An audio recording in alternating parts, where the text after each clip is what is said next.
اعوذ باللہ من الشیطان الرجیم، بسم اللہ الرحمن الرحیم۔ آج کی اچھی بات، تحریک پاکستان زور و شوروں پہ تھی۔ ایک جلسے میں قائد اعظم رحمۃ اللہ علیہ خطاب فرما رہے تھے اور انگریزی میں خطاب کر رہے تھے۔ ایک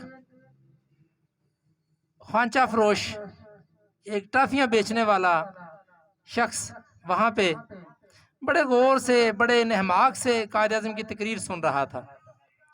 تو ایک شخص نے اس کے پاس آ کے اس سے پوچھا کہ قائد اعظم تو انگریزی میں تقریر کر رہے ہیں، تو کیا تمہیں سمجھ آ رہی ہے وہ کیا کہہ رہے ہیں؟ اس نے بڑا پیارا جواب دیا۔ اس شخص نے کہا، ٹافیاں بیچنے والے نے، کہ مجھے یہ نہیں پتا یہ کیا کہہ رہے ہیں، مجھے یہ بالکل نہیں پتا کہ یہ کیا کہہ رہے ہیں، لیکن مجھے اتنا یقین ہے کہ جو کہہ رہے ہیں ٹھیک کہہ رہے ہیں۔ یہ ہوتا ہے ایمان، یہ ہوتا ہے یقین۔ یہ وہ یقین محکم تھا کہ جس نے پاکستان بنایا۔ کتنی ماؤں کی گودیں اجڑیں، کتنے بچے یتیم ہوئے، کتنی بہنوں کی عصمت دری کی گئی، کتنے لوگ شہید ہوئے، کتنے نوجوانوں نے جانیں دیں، کس طرح سے یہ ملک حاصل ہوا، ہم آج کی پوت اس کا تصور بھی نہیں کر سکتے۔ بہت ساری باتیں ہیں کرنے کو، وقت کم ہے۔ ایک گزارش ہے کہ اس ملک کی قدر کیجئے۔ وہ آپس میں لڑ لڑ کے اگر ہم نے خود ہی کمزور کر لیا اپنے آپ کو، تو کل دشمن کے سامنے ہم کیسے سامنا کریں گے، کیسے ان سے مقابلہ کریں گے؟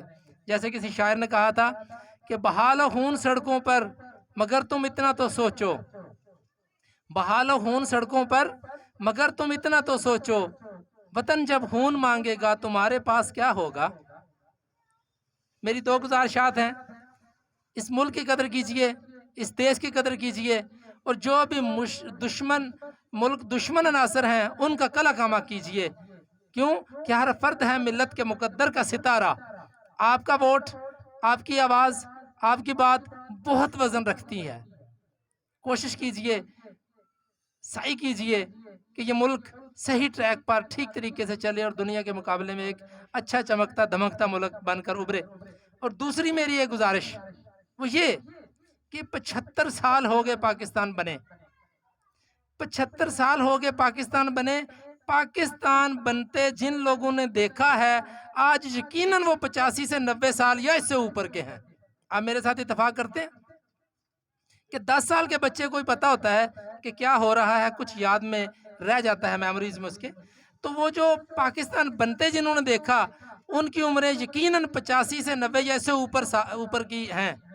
تو میری ہمبل سا مشن ہے کہ ایسے لوگوں کی قدر کیجئے جنہوں نے اس ملک کو بنتے دیکھا ہے، ان لوگوں کی جڑیں مضبوط ہوتے دیکھا ہے، اس ملک کے بنتے اس کی جڑیں پھیلتے دیکھا ہے، اس ملک کو بنتے دیکھا اور وہ مصائب دیکھے ہیں جو اس ملک کے اس وقت پیش آئے تھے۔ ان لوگوں کو، ان لوگوں کی بھی قدر کیجئے، کیوں کہ وہ ایسٹ ہیں اور چند سال کے مہمان ہیں آپ کے پاس۔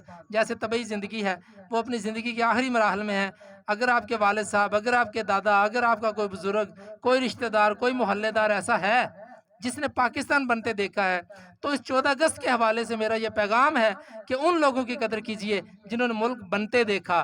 آج وہ ہمارے پاس موجود ہیں، لیکن چند سالوں بعد یہ لوگ یقیناً ناپید ہو جائیں گے، یہ لوگ نہیں ملیں گے۔ ایک نئی پود ہوگی، ایک نئی دنیا ہوگی، پرانی بات بتانے والا کوئی نہیں ہوگا، لہٰذا ان کی بھی قدر کیجئے۔ اللہ تعالی ہمیں اس ملک کی حفاظت کرنے، اس کا خیال رکھنے، دوسروں کی خدمت کرنے اور زندگی اسی طرح گزارنے کی توفیق دے۔ آمین ثم آمین۔